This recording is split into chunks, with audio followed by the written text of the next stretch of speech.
गोलियों से उसके सीने को छलनी कर दो। अभी वो गोली नहीं बनी जो आपकी ममता को चीर के पार निकल जाए, ऐसी गोली बनी नहीं है अभी, आप चिंता मत करो। मैंने भारत की सबसे बड़ी जेल तिहाड़ भी 2-2 बार काटी है। मैंने 16-16 महीने जेल काटी है। मैंने यहाँ राजस्थान की जयपुर की जेल भी काटी है। मुझे वो जेल से नहीं डरा सकते। मैं उन नेताओं जैसा नहीं जिनके मुंह पे टेप लग जाए, इसलिए उन्हें लगा कि वो गोली से मेरा मुंह बंद कर देंगे। मैं आपको वचन देके कहता हूं कि कोई गोली मेरा मुंह बंद नहीं कर सकती आपकी लड़ाई लड़ने के, आपकी हक की आवाज उठाने के लिए, याद रखना। तो ये मेरा संदेश उनको की है कि मैं आपकी गोलियों से नहीं डरूंगा। अगली बार फिर तैयारी करना। मेरी माओ बहनों का, मेरे भाइयों का प्यार आशीर्वाद मेरे साथ है।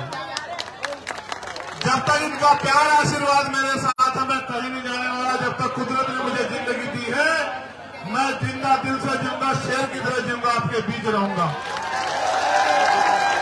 दूसरी बात, मैं यहां इसलिए भी आया कि मैंने आपको वचन दिया कि मैं आऊंगा भरतपुर, और मैं ये बताने के लिए भी आया हूं कि मेरा दिया हुआ हर एक वचन, उसको अगर मुझे अपनी जान की कीमत चुका के भी निभाना पड़ा, मैं उसको निभाऊंगा। और जो वचन मैं आपको दूंगा उसको मैं पूरा करूंगा। अगर मुझे जान की बाजी भी लगानी पड़ी, उसके लिए भी मैं तैयार रहूंगा। ये बताने के लिए मैं यहाँ हूँ। और चौथी और आखिरी बात जो सबसे महत्वपूर्ण है, हमारे नेताओं को भी सुननी चाहिए कि जब आप संघर्ष के पथ पे हो, कर्तव्य के पथ पे हो, अगर कोई बहुत ही ज्यादा मुसीबत आ जाए तो आप लक्ष्य से भटक जाओ, आप समय से ना पहुंचो, वरना आप समय से पहुंचो और मिशन के रास्ते में कोई कठिनाई आ जाए, जब तक आपके महापुरुषों का सपना पूरा ना हो तब तक रुको ना, अडिग रहो। जैसे मैं आज अडिग खड़ा हूं, ऐसे आप भी अडिग रहो, क्योंकि ये परिवर्तन का आंदोलन में एक दिन में पूरा नहीं होगा। हजारों लोग की कुर्बानियां होगी।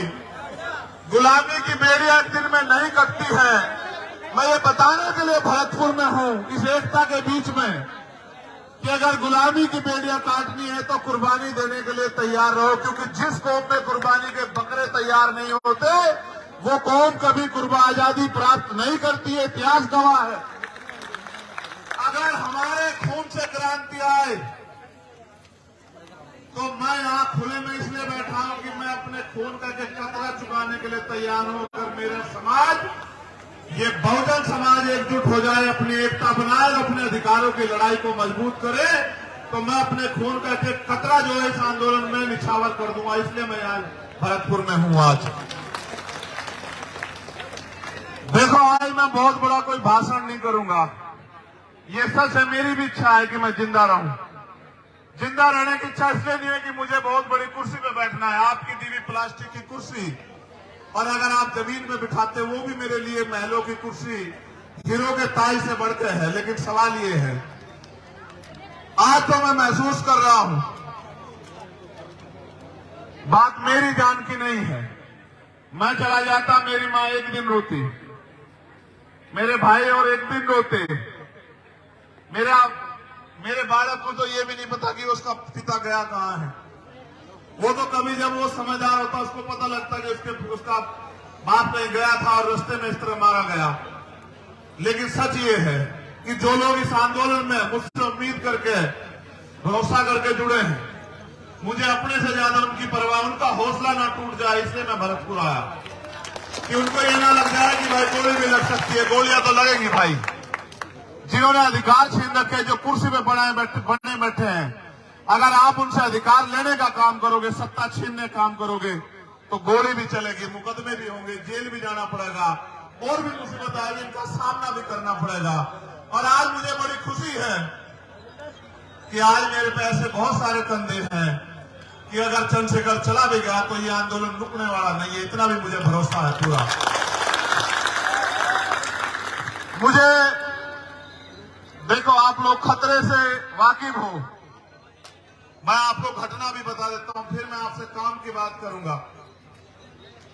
जब मेरा टेक्निकल मुआयना होने चला गया, मेरे कपड़े, जब मेरे कपड़े आएंगे तो आप देखना बनियान में और शरीर में कितनी जगह होती है। बोलने वाला तो कोई कुछ भी बोलता रहे, मैं सस्ती लोकप्रियता की राजनीति करता नहीं हूं, आप जानते हो इस बात को। जब मेरे कपड़े आएंगे आप देखना, या पुलिस का बयान आएगा आप सुन लेना, वहां की पुलिस भी हमारी नहीं, वहां की सरकार भी हमारी नहीं। मैं अपने साथियों को भी बता दूं कि जितनी जगह बनियान में और शरीर में होती है उसमें वो 3 छेद है, 3 गोली गई है वहां को, मगर एक लगी, वो भी इसलिए लगी क्योंकि उनकी इच्छा भी मजबूत थी, लेकिन वो बची इसलिए क्योंकि आपका प्यार ज्यादा ताकतवर था। पहली गोली जब शीशे पे लगी, वो शीशा मजबूत था, वो क्योंकि राउंड कम मिले, वो आसानी से आके ऐसा लगा जैसे पत्थर लग गया सिर में।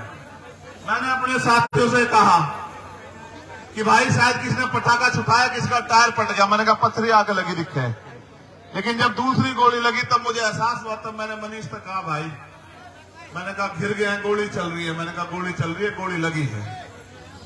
फिर मैंने अधिकारियों को बताया, ये बात मैंने आपको इसलिए बताई, मुझे एक बात का पता, आदमी गोली तो नहीं मरता, आदमी मरता है डर से। और डर जिस दिन मैं इस काम में आया था, मैं डर को घर छोड़ आया था। अगर डर में रहूंगा तो लोहे के बक्सों में रहूंगा, लोहे के बक्सों में रहूंगा, थारे किसी काम नहीं आ सकता हूं। अगर थारे बीच रहूंगा तो थारे भी काम आऊंगा, और मुझे लगता है कुछ करके भी दिखा पाऊंगा। तो मुझे जैसे मेरी जान को खतरा है, पूरे भारत में भीम आर्मी आजाद समाज पार्टी के माध्यम से, और हमारे बहुजन पत्रकार भी, ये भी बात कहनी पड़ेगी, हमारे पत्रकार जो बहुजन समाज के हैं भाई, या जो ईमानदार पत्रकार हैं देश में, या जो ईमानदार से लड़ाई लड़ रहे हैं भीम आर्मी आजाद समाज पार्टी के लोग, या किसान सभा के लोग, या हमारे जाट महासभा के लोग, या अन्य कोई बहुजन संगठन जो ईमानदार से लड़ाई, उन सबकी जान को खतरा है। आप मेरे लिए सुरक्षा की मांग कर रहे हो, मैं यहां भी सुन रहा था। कितने लोगों की सुरक्षा की मांग करोगे आप बताओ, और किस किस की सुरक्षा सुनिश्चित हो सकती है?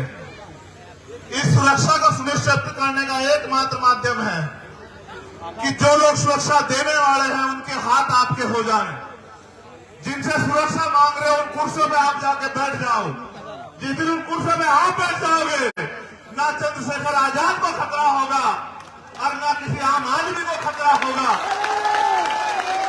चाहे राजस्थान हो या उत्तर प्रदेश, भयमुक्त शासन आएगा, भयमुक्त। हर आम आदमी, चाहे वो किसान हो, कामगार हो, मजदूर हो, कोई बहन हो, कोई बिटिया हो, कोई बच्ची हो, कोई बुजुर्ग हो, जब ऐसे लोग कुर्सी में बैठेंगे जो सबकी सुरक्षा चाहते होंगे, जिनका लक्ष्य होगा कि हर कमजोर को बुनियादी सुविधाएं, अधिकार, स्वाभिमान सम्मान की जिंदगी मिले, इंसानियत बनी रहे, तब जाके व्यवस्था बदलेगी, वरना आप नहीं कर पाओगे इतने लोगों की सुरक्षा। क्योंकि आज जो सरकार में बैठे हैं उनका एकमात्र लक्ष्य ये है कि जो भी आपके खिलाफ आवाज उठा रहा है, उस आवाज को किसी भी तरह कुचल दो। अगर मुकदमों से डर जाए, मुकदमों से डरा दो। अगर पैसे से खरीद लिया जाए, पैसे से खरीद लो। अगर और कोई डर दिखा के सीबीआई, ईडी, इनकम टैक्स का ताला लगता लगा दो उसके मुंह पे, और अगर इनसे भी ना घबरा रहा हो तो गोलियों से उसके सीने को छलनी कर दो।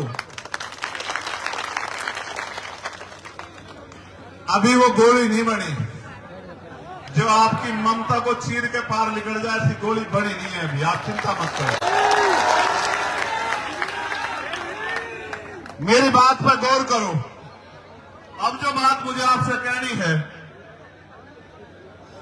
कि मेरा पसीने में यहां जो हाल है, आपका क्या हाल हो रहा होगा। फिर मैं आपके लिए क्यों कुर्बान ना हो जाऊं, आप बताओ मुझे। जो मेरे लिए एक टांग पर खड़े हैं, जो इस गर्मी में मोटे से मोटा लगा के, सर में सर जोड़ के यहां जो अड़े बैठे हैं, घर में वे पंखे के बगैर भी नहीं रहते होंगे, कूलर के बगैर भी रहते होंगे। अगर वो मेरी बात पे कर खड़े हैं तो उनके लिए मैं क्यों ना कुर्बान हो जाऊं, आप बताओ मुझे। क्या ऐसा कारण हो कि मैं कुर्बान ना हो जाऊं।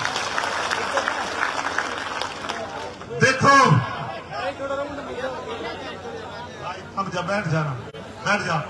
गोदारा जी की सुरक्षा में हो, उसे ना कुछ हो सकता, मर्द का तो बैठ जा, नाल ना करे और कोई, इनकी सुरक्षा ज्यादा है। देखो मेरी बात पे गौर करो। 26 जनवरी 1950 को भारत में लोकतंत्र आया था। लोकतंत्र यानी के बहुमत का शासन, जिनका वोट होगा उनका राज होगा। पहले राजतंत्र था, अच्छे राजा भी हुए, बुरे भी हुए, तानाशाह भी हुए, सबका अपना अपना हश्र भी हुआ है। यहाँ का तो इतिहास गवाह है। यहाँ तो किसान कामगारों ने मिलकर जो है राजशाही भी चलाई।